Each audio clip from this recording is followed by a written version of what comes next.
Today's CCTV America Insight World Diabetes Day. It's a chronic disease that occurs when someone can't properly regulate blood sugar. The World Health Organization estimates that more than 3 million people died from the condition back in 2010.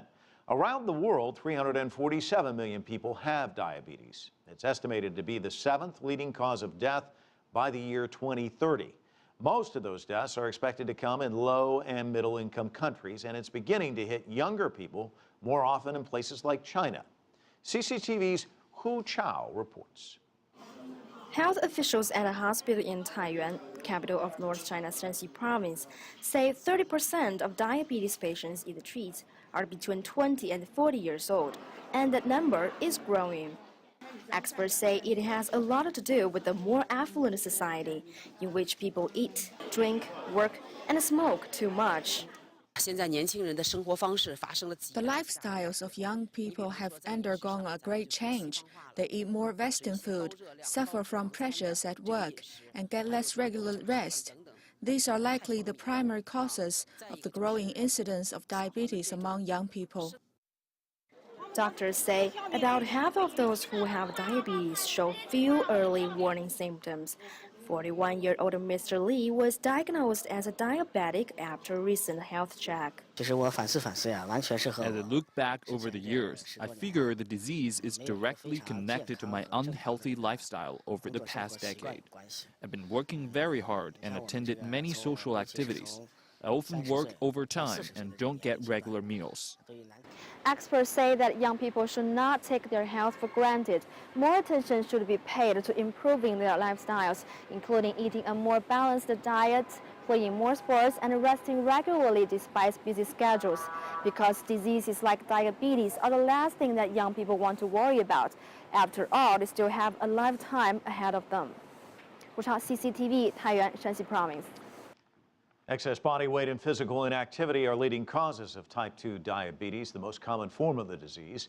And this week, researchers revealed that South Asians have a much greater risk of developing type 2 diabetes than whites. That's because South Asians typically have less brown fat. It actually converts energy to heat, reducing the amount of sugar in the body. In other words, with less brown fat, people are more likely to store sugar rather than burn it.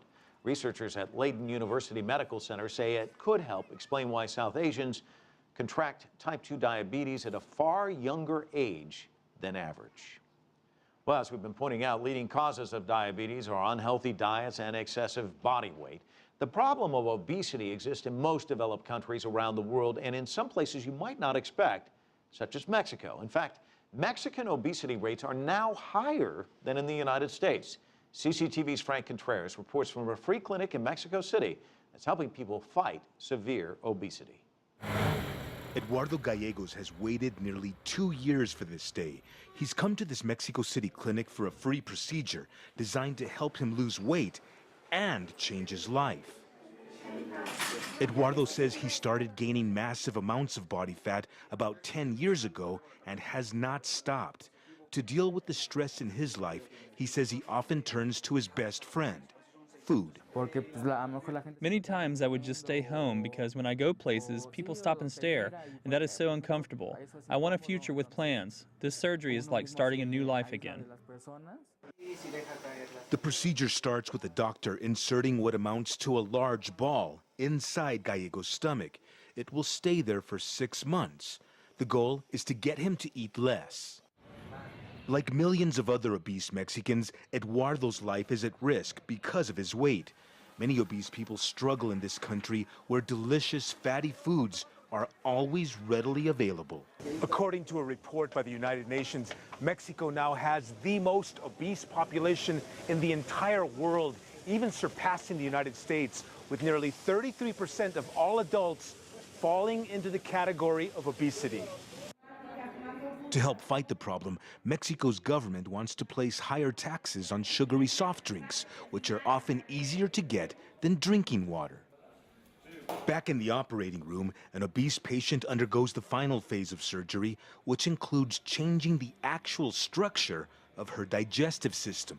The director of Mexico City's free obesity clinic says being severely overweight is a social stigma that profoundly affects his patients' lives. Some airlines charge them double for a seat. Their sex lives with their partners is very limited.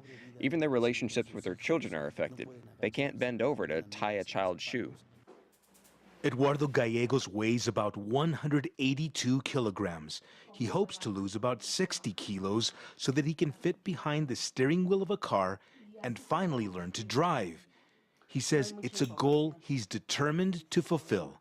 Frank Contreras, CCTV, Mexico City.